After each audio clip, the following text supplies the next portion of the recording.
dit is baie lekker om saam met julle te kan sing. Julle, ons gaan vandag 'n bietjie saam lees uit die evangelie van Matteus uit.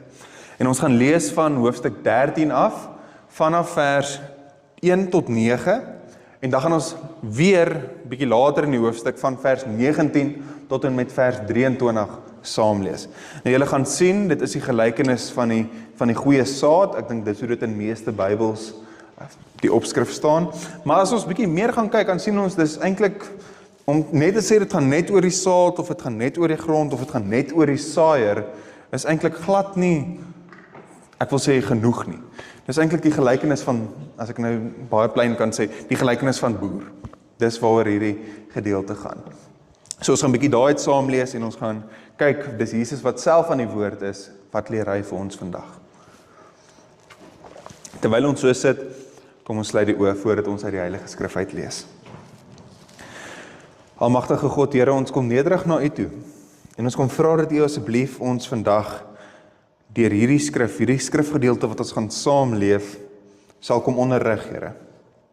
Mag ons U wil beter leer, dieper leer uit hierdie stuk uit saam vandag.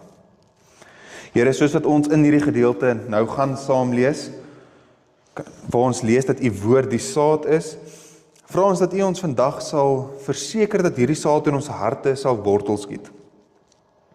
Dat dit nie iets is wat opgepik sal word deur die voëls nie. Here, maak ons ontvanklik vir dit wat ons vandag hier saam moet hoor, en help ons om dit nie net te hoor nie, Here, maar om dit daadwerklik te gaan uitleef in die lewe van hier af vorentoe.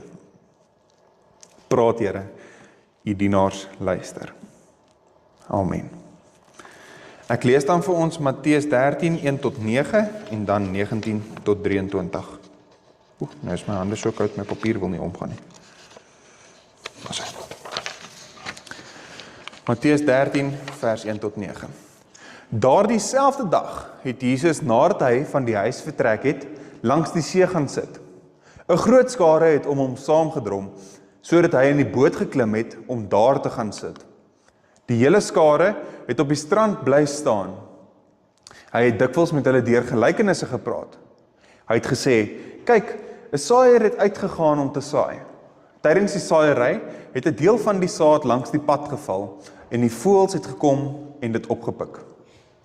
Ander saad het weer op 'n rotsagtige plekke geval waar daar nie baie grond was nie, en dit het dadelik opgekom omdat die grond nie diep was nie.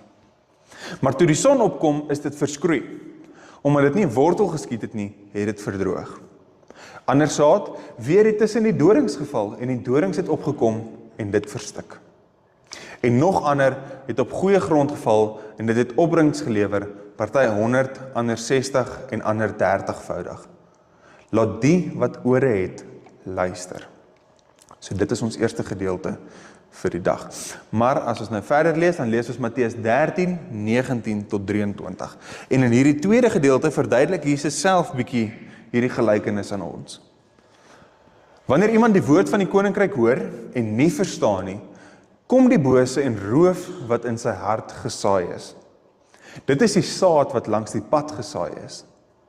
Die saad wat op die rotsagtige plekke gesaai is hy wat hierdie woord hoor en dit dadelik met vreugde ontvang. Maar omdat hy nie wortel geskiet het nie, hou hy net 'n rukkie. As verdrukking of vervolging vanweë die woord plaasvind, struikel hy dadelik. En die saad wat tussen die dorings gesaai is, dit is hy wat hierdie woord hoor, maar die bekommernis van hierdie wêreld en die verleiding van rykdom verstik die woord en dit bly sonder vrug. Die saad wat egter op die goeie grond gesaai is, dit is hy wat hierdie woord hoor en begryp. En hy dra vrug, die een 100, die ander 60 en die ander 30voudig. Ons lees net tot sover saam. Maar hierdie is 'n gedeelte wat jy dalk al baie kere gehoor het. Is iets wat jy van kindsbeen af intendeel hoor. Ek onthou hoe ek in Lutrigard op Sondagskool het ons 'n eksperiment gedoen en saad in verskillende tipes grond geplant. Een wat hard plat gedruk is, een wat goeie grond is, een vol dorings en onkruid. En dan kan mens nou sien wat gebeur met hierdie saad. En gewoonlik, die eerste ding wat by ons opkom as ons hierdie gelykenis hoor is, watter tipe grond is ek? Maar ek wil eintlik vandag 'n bietjie 'n tree terugvat.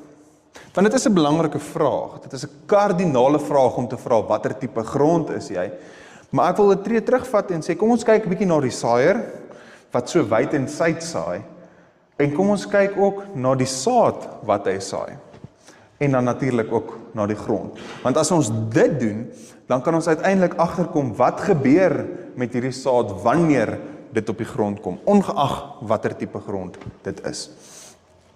Nou een van die eerste dinge, soos wat ek gesê het, wat my opgeval het van hierdie gedeelte, is hoe wyd hierdie saaier saai.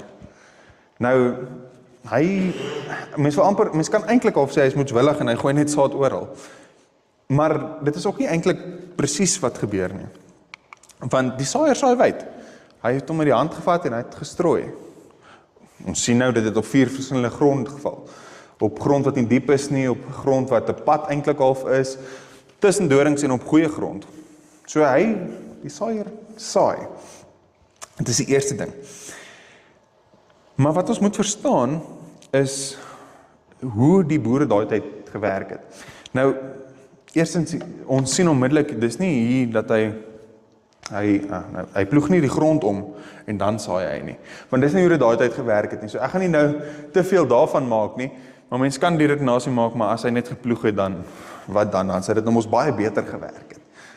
Maar dis nie hoe dit daai tyd gewerk het nie. In daai tyd het hulle met die hand sommer net 'n klomp saad gevat en wyd en suid gegooi en gesaai. Hulle het nie, dit was nie presisie boerdery soos wat ons eintlik maar vandag in ons tyd het nie. Hulle het gegooi en gekyk wat ek wil sê, it is what it is. Wat gebeur. Dit is baie wat hulle gedoen het, maar wat ons moet verstaan is dat daar, daai het ek nou klaar gesê, daar is baie paaie wat tussen deur hierdie lande geloop het.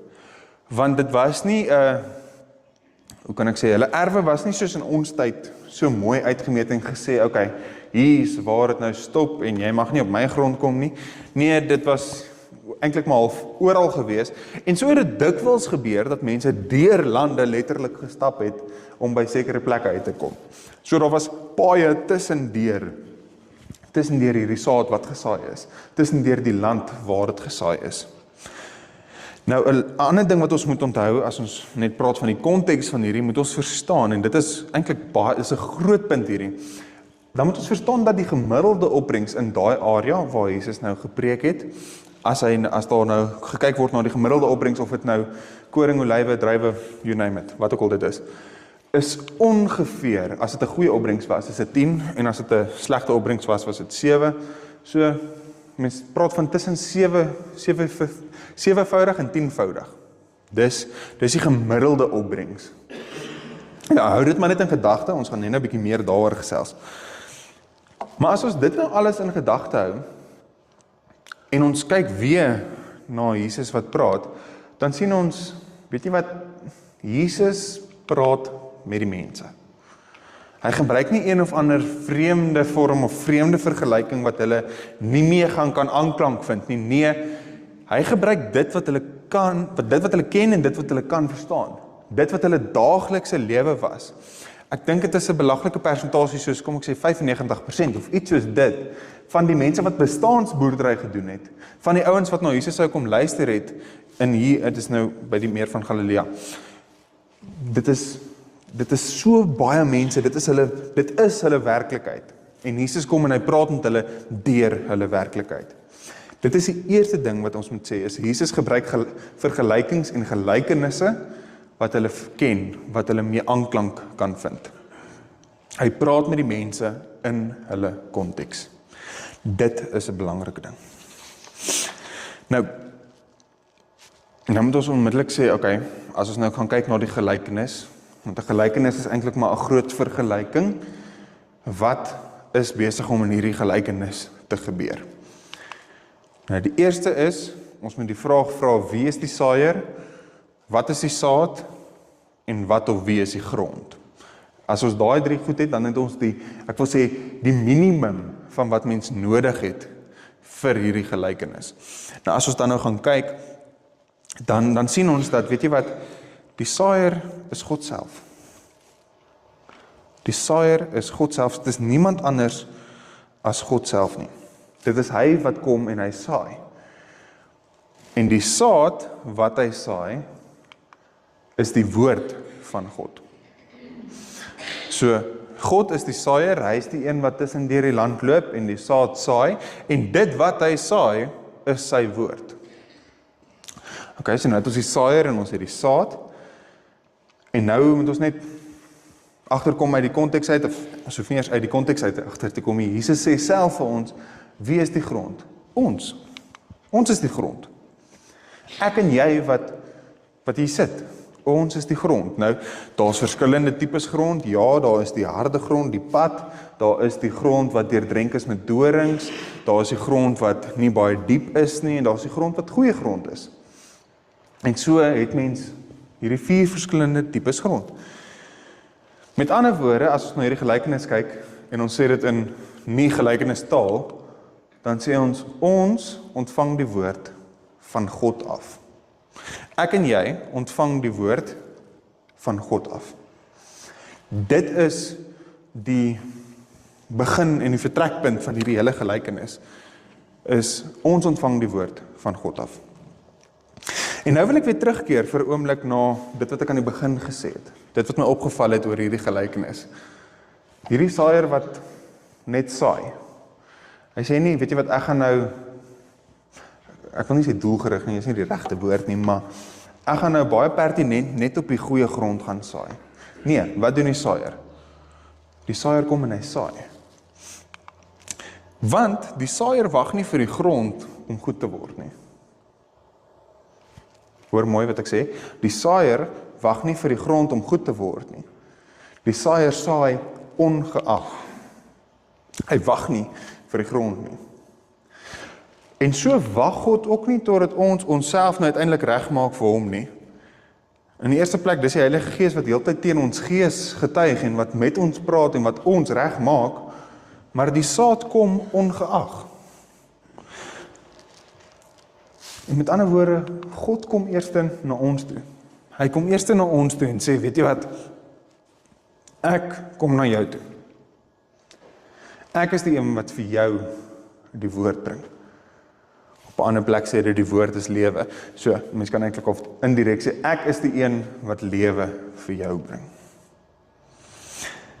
Maar dan maak Jesus dit ook duidelik, dat die hoor van die woord 'n mens voor 'n werklike verantwoordelikheid plaas. Dis nie dat ons net passief sit en sê, okay, hoe is dit nou, is ons lekker nie, ons is nou okay nie. Ons het 'n verantwoordelikheid. Ek en jy het 'n verantwoordelikheid. Die woord kan verwerp word, dit kan oppervlakkig ontvang word, of dit kan deur ander begeertes verdrink word, of weet jy wat, dit kan saad skiet in jou lewe. Die saad kan plekke gaan daar waar dit nie eintlik hoort nie. En tog is die boodskap nie dat ons onsself deur ons eie blote wilskrag nou regmaak en verander van die harde grond af na die goeie grond nie. Ons reaksie is eintlik 'n minimale deel hiervan, maar dit is tog nie onbelangrik nie. Want ons is afhanklik daarvan dat God deur sy Gees ons harte oopmaak. Ons gaan nou weer vir ons vers 18 tot 23 lees. Dan sien ons is die grond. Ja, maar eintlik as mens meer spesifiek wil wees, is ons harte die grond. Want Jesus sê, as jy die woord in jou hart ontvang het.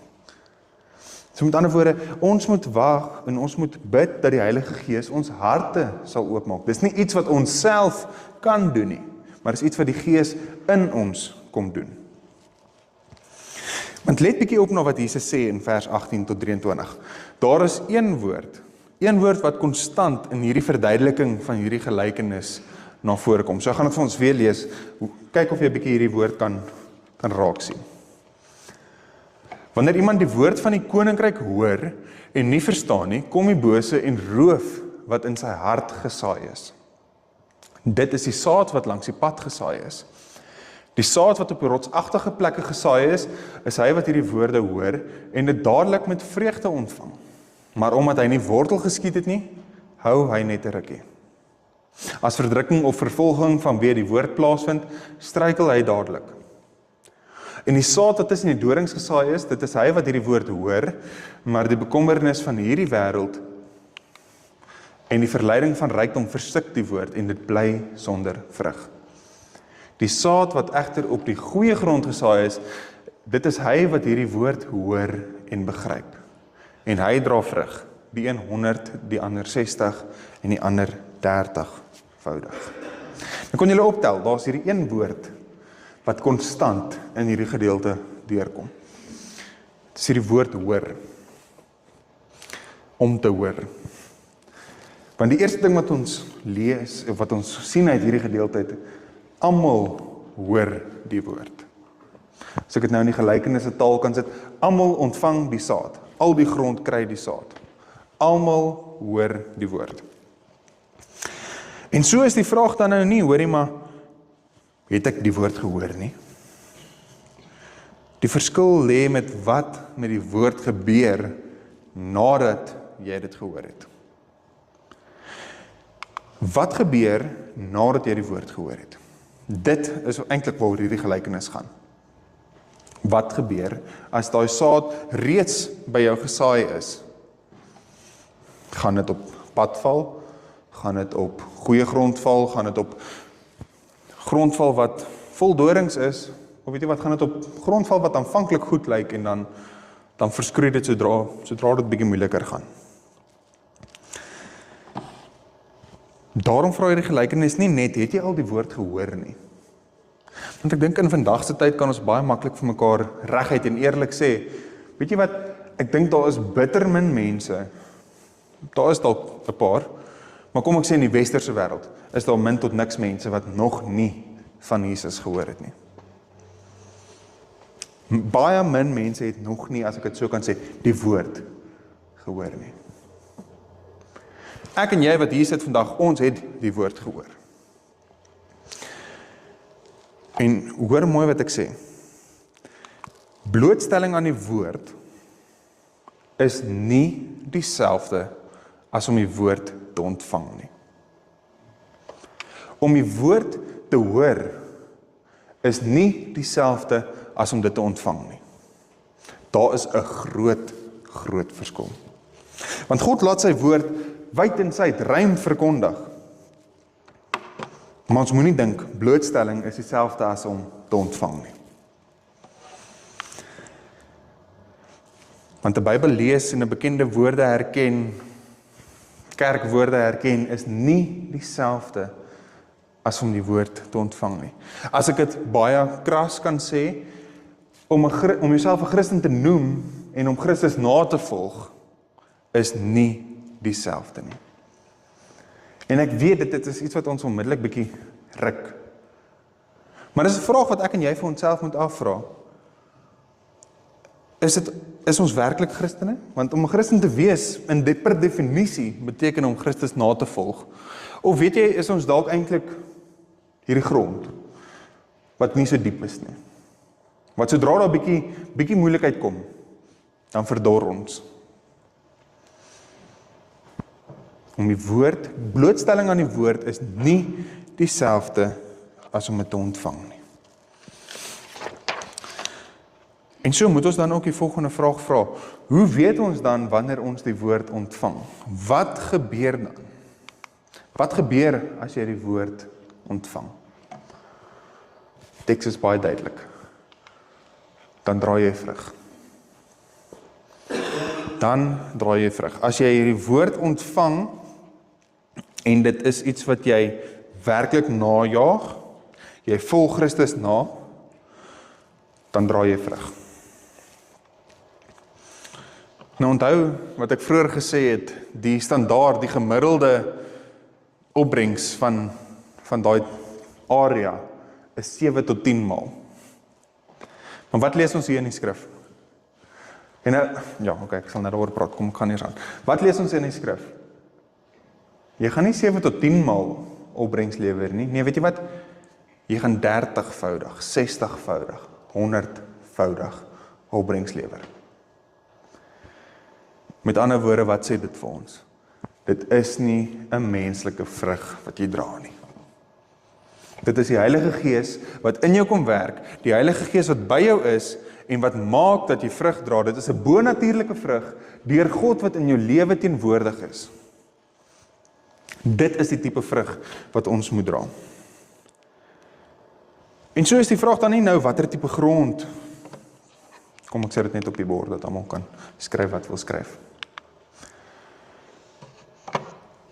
Dit is nie, die vraag is dan nie, watter tipe grond is jy nie? Ja, dit is belangrik, dit is kardinaal belangrik, want op die ou einde van die dag moet ons onsself vra, is ek die vlak grond, is ek die grond vol dorings, is ek die pad, of is ek die goeie grond? Ja, ons moet daai vraag vra. Maar eerder is die vraag dan, wat gebeur tans met die woord van God in jou lewe? Wat gebeur tans met die woord van God in jou lewe? Word dit opgepik deur die vyand, kort nadat dit gesaai is?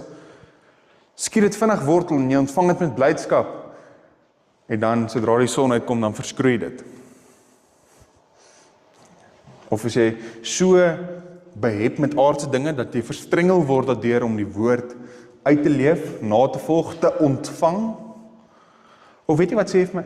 Daar's niks belangriker as hierdie, as om die woord te ontvang, en dat dit wortel skiet in my lewe nie. Want ons moet vir mekaar eerlik sê, 'n lewe, julle weet, ek sê dit baie, 'n lewe voor die evangelie en 'n lewe na die evangelie kan nie dieselfde lyk nie. As jou lewe nie verander het nadat jy die evangelie gelees het nie, dan wil ek hê jy moet jouself die vraag afvra, het jy die woord ontvang? Want dis 'n radikale geloof wat ons het. Dis 'n geloof wat verg en sê, volg my in alles wat jy doen. Nie sekere tye van die week of sekere tye van die dag nie. Volg my met alles. Dan sal jy vrug dra, 30, 60, 100voudig. Wat gebeur tans met die woord van die Here in jou lewe? Vra jouself daai vraag af. Want wat saak maak is nie net belydenis nie. Ja, belydenis is belangrik. Maar volharding in geloof. Glo van die hart, as ek na Romeine 10 vers 9 toe kan spring. As jy met jou mond bely en in jou hart glo. Om in jou hart te glo beteken jy ontvang die woord. Om te sê jy is 'n Christen is een ding, maar om 'n Christus te volg is iets totaal anders. En die ongelooflike ding van dit alles is selfs hierdie oproep om Christus na te volg begin by genade. Dit begin by God wat sê ek saai die woord. Ek gee die woord vir jou. Daar waar jy is. Ek kom na jou toe. So selfs hierdie oproep om die woord te ontvang begin by genade. En so kom God se woord vandag weer na my en na jou toe. Na elkeen van ons het. En daarom sê Jesus, wie ore het, laat hom luister. Hy sê nie wie ore het, laat hom hoor nie. As ek dit so kan sê, wie ore het, laat hy die woord ontvang. Nie dat hy dit net hoor nie. En dit is wat jy vandag moet hoor. Vandag moet jy hoor, eerstens, God saai sy woord oral. Wyd en suid.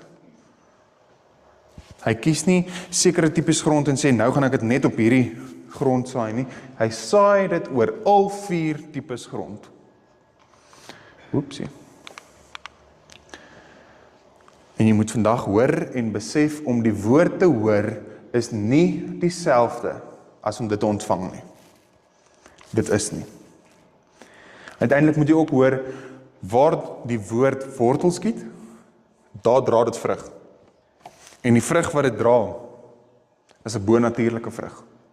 Dit is nie 7 of 10voudig nie. 30, 60, 100voudig. En kom ek sê net dit, terwyl ek daarvan praat, onmiddellik as mense sê 30, 60 en 100voudig, en dan wil ons almal die een wees wat sê 100voudig. Maar die punt van die saak is, al 3 opbrengste is bonatuurlik. So ons moet nie so vashak en sê, ja, maar weet jy wat, ek dra nou maar net 30voudig nie, ek wil 100voudig dra. Dis fantasties as jy dit wil doen, maar moet dit nie doen sodat jy goed lyk nie. Doen dit omdat jy die woord ontvang het. Want al 3 is bonatuurlik. So, ons moet nie so vasgevang raak in daai vraag, dat ons eintlik die boodskap mis nie. En uiteindelik wat jy vandag ook moet hoor, en wat ek wil hê jy jouself moet afvra as jy uitstap is, wat gebeur met God se woord, tans, in my en in jou lewe? Wat gebeur tans daarmee? Is ons die harde grond? Is ons die goeie grond? Is ons die grond vol dorings? Of is ons die grond wat nie so diep is nie? Wat gebeur met God se woord in jou lewe? Kom ons bid saam. Here, wat 'n voorreg dat ons u woord kan hoor. Dankie dat u nie skaam is met die woord en dit hou vir u self nie, maar dat u dit wyd en suid oral kom saai, Here. Here, dankie dat u dit bekombaar gemaak het deur Christus se opoffering vir ons ook. Dankie dat ons dit in ons harte en met ons ore kan hoor. Help ons om dit nie net te hoor nie, Here, maar om dit werklik te ontvang. Help ons om dit te ontvang sodat dit kan wortel skiet in ons harte en sodat dit kan vrug dra in ons lewens, Here. Dankie dat u ook die lewende water is wat hierdie saad versorg deur die Heilige Gees wat hier by ons is, die pad van heiligmaking wat ons almal saam stap, Here. Here, help ons om op te let wat gebeur met u woord tans in ons lewe en help ons om nader aan u te leef. Bring ons nader en dieper aan u wil en aan u koninkryk, Here. Here, ek bid vandag vir elkeen wat hier voor my sit en ek vra dat u asseblief by elkeen van hulle sal wees, by elkeen van ons sal wees, Here. U weet waar elkeen van ons is in ons lewe. My gebed is dat ons ten diepste sal bewus word van die woord wat vir ons gesaai is, maar ook van die saaier wat na ons toe gekom het. Ek bid asseblief u hand van beskerming oor ieder en elk wat vandag hier voor my sit, Here.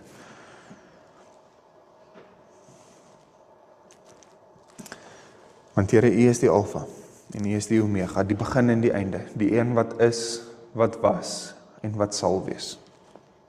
Vader, Seun en Heilige Gees. Amen. Peter, voordat jy oorskakel na jou toe, gaan ek julle eers uitnooi om saam met my op te staan en dan gaan ons saam geloofsbelijdenis doen. Want onthou wat ek gesê het, om te bely is een ding, maar om te leef is 'n ander ding. Maar kom ons begin weer vandag opnuut met hierdie geloofsbelijdenis. So ek nooi jou uit, kom ons staan, dan doen ons saam geloofsbelijdenis. Ek glo in God die Vader, die Almagtige, die Skepper van die hemel en die aarde, en in Jesus Christus, sy eniggebore Seun, ons Here, wat ontvang is van die Heilige Gees, gebore is uit die Maagd Maria, wat gelei het onder Pontius Pilatus, gekruisig is, gesterf het en begrawe is, en ter helle neergedaal het, wat op die derde dag weer opgestaan het uit die dode, wat opgevaar het na die hemel, en sit aan die regterhand van God, die Almagtige Vader, van waar hy sal kom om te oordeel, die wat nog lewe en die wat reeds gesterf het. Ek glo in die Heilige Gees. Ek glo aan 'n heilige algemene Christelike kerk, die gemeenskap van die heiliges, die vergewing van sondes, die opstanding van die vlees en 'n ewige lewe. Amen. Dit is my gebed dat hierdie nie net 'n belydenis bly nie, maar dat dit iets is wat sal oorgaan in vrug dra, dat jy die woord sal ontvang, maar nie net sal hoor nie. Terwyl ons so staan, gaan ons ons slotlied sing, en dan kan julle ook staande bly vir die uitspraak van die seun.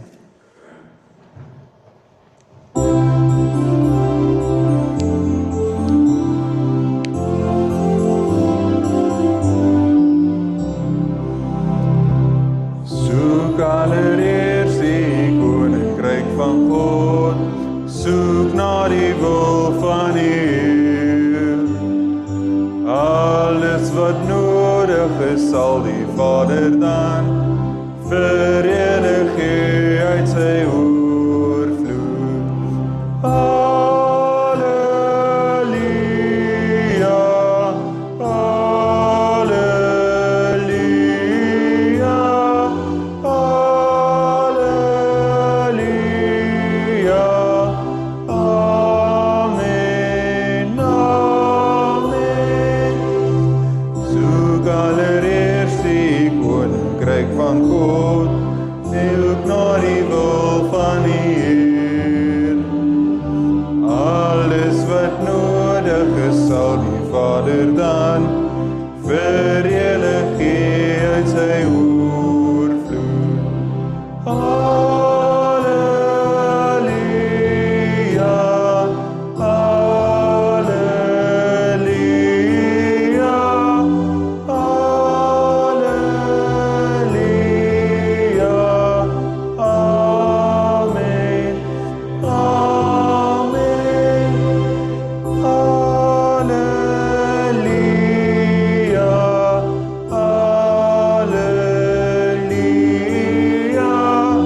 net voordat ek die seën uitspreek, graag vra, as daar enige terugvoer is oor die woorde van die liedere, ons is besig om oor te skakel na 'n nuwe stelsel toe.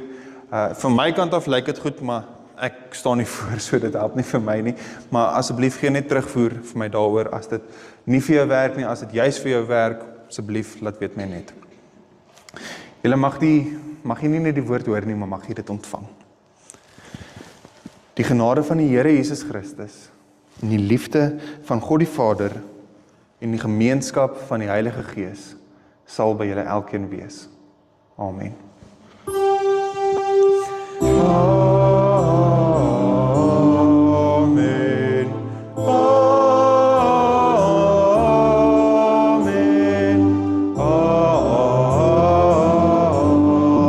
Amen. Kom drink gerus 'n koppie tee of koffie saam.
Sir.